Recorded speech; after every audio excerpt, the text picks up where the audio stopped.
ఈరోజు మనం బిఎన్ఎన్ వాస్తు గ్రహాలు దిశలు మరియు వాటి ఫలితాలు సంపూర్ణంగా తెలుసుకుందాం. ఇది ఒక సిరీస్ లాగా స్టార్ట్ చేస్తున్నాము.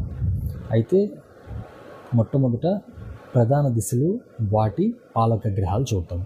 బిఎన్ఎన్ వాస్తులో 8 దిశలు మరియు వాటిని పాలించే గ్రహాల ఆధారంగా ఫలితాలు అనేవి నిర్ధారించబడతాయి.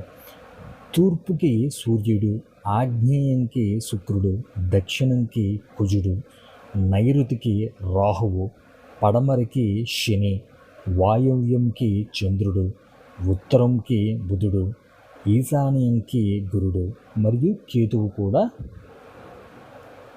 పరిపాలిస్తారు. నెక్స్ట్, వాస్తు శాస్త్రం ప్రకారం ఏ దిశలో గది ఉండాలి, ఇవన్నీ కూడా మనం ఒక్కొక్కటిగా సిరీస్ రూపంలో తెలుసుకుందాం. ఈశాన్యంలో పూజ గది ఉండాలి. తూర్పున స్నానాల గది, అతిథుల గది, చదువుకునే గది ఉండాలి. ఆగ్నేయంలో వంటగది, దక్షిణంలో యజమాని యొక్క పడక గది అంటే మాస్టర్ బెడ్రూమ్ ఉండాలి. నైరుతిలో పెద్దవారి పడక గది, బరువైన వస్తువులు ఉండాలి. పడమరలో భోజనశాల అంటే డైనింగ్ రూమ్ అనేది ఉండాలి.